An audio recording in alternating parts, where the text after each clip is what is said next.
नमस्कार विद्यार्थी मित्रांनो, स्वागत आहे तुमचं आपल्या हक्काच्या स्टडी फ्लो अपडेट्स या यूट्यूब चॅनलवर।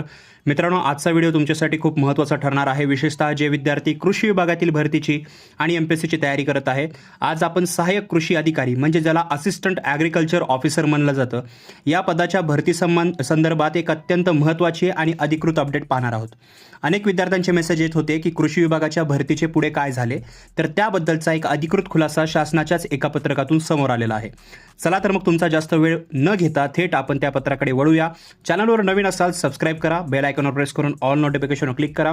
डिस्क्रिप्शनच्या पहिल्या लिंकचा वापर करा जर तुम्हाला आर्टिकल अत्यंत सोप्या भाषेत मराठी स्वरूपात वाचायचे असेल तर, आणि डिस्क्रिप्शनमध्येच व्हॉट्सअप टेलिग्राम ग्रुप आहे, जॉईन करा। डेली अपडेट तिथं मिळून जातील। मित्रांनो, हे जे पत्र तुम्ही सध्या स्क्रीनवर पाहत आहात ते महाराष्ट्र शासनाच्या कृषी व पदुम विभागाचे आहे। आणि सर्वात महत्त्वाची गोष्ट म्हणजे यावरची तारीख बघा, 20 ऑगस्ट 2026, म्हणजे एकदम लेटेस्ट आणि ताजी अपडेट आहे।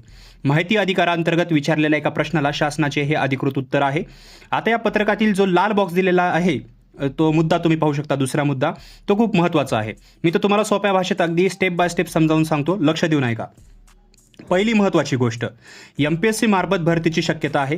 पत्रात स्पष्टपणे म्हटलंय की सहाय्यक कृषी अधिकारी या पदासाठी पदभरती महाराष्ट्र लोकसेवा आयोगामार्फत भरण्यासंदर्भात शासन सामान्य प्रशासन विभागाकडे पाठपुरावा सुरू आहे। याचा अर्थ काय होतो, तर ही पदे आता थेट एमपीएससीद्वारे भरली जावीत यासाठी शासनाच्या पातळीवर हालचाली सुरू आहेत।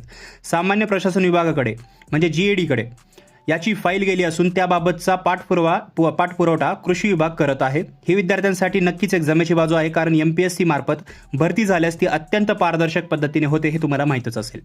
दुसरी गोष्ट बघा, पत्राच्या पुढच्या ओळीत त्यांनी भरती प्रक्रियेतील सध्याचा अडथळा सांगितलेला आहे। त्यांनी म्हटले की विभागाचा सुधारित आकृतीबंध मंजूर नसल्याने सदरील पदे भरण्यासंदर्भात वित्त विभागाकडून प्राप्त अभिप्रायानुसार पुढील कारवाई करण्यात येणार आहे। आता आकृतीबंध काय असतो मी तुम्हाला थोडक्यात सांगतो।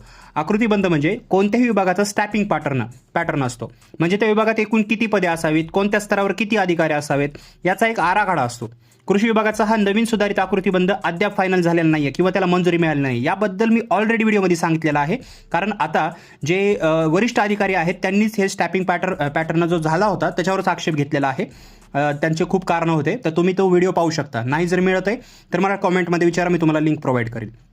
तर त्यामुळे जे सुधारित कृषी विभागाचा आकृतीबंध आहे तो अद्यापही फायनल झालेला नाहीये।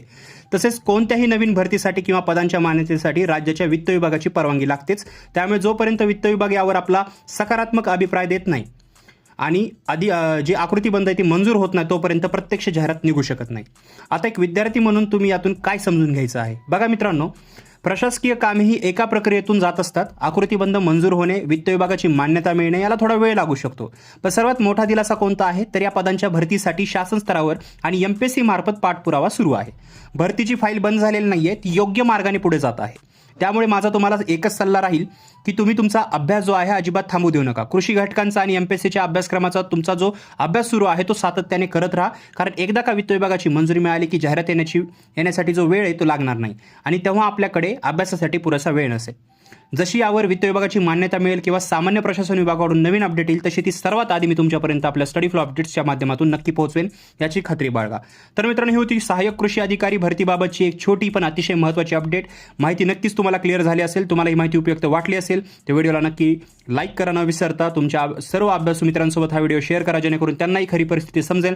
आणि अशाच अचूक, खात्रीशीर आणि स्पर्धा परीक्षांच्या मार्गदर्शनासाठी आपल्या स्टडी फ्लो अपडेट्स चॅनलला सबस्क्राइब करा विसरू नका। भेटूया पुढच्या व्हिडिओमध्ये एका नवीन माहितीसोबत, तोपर्यंत हा व्हिडिओ पाहिल्याबद्दल धन्यवाद।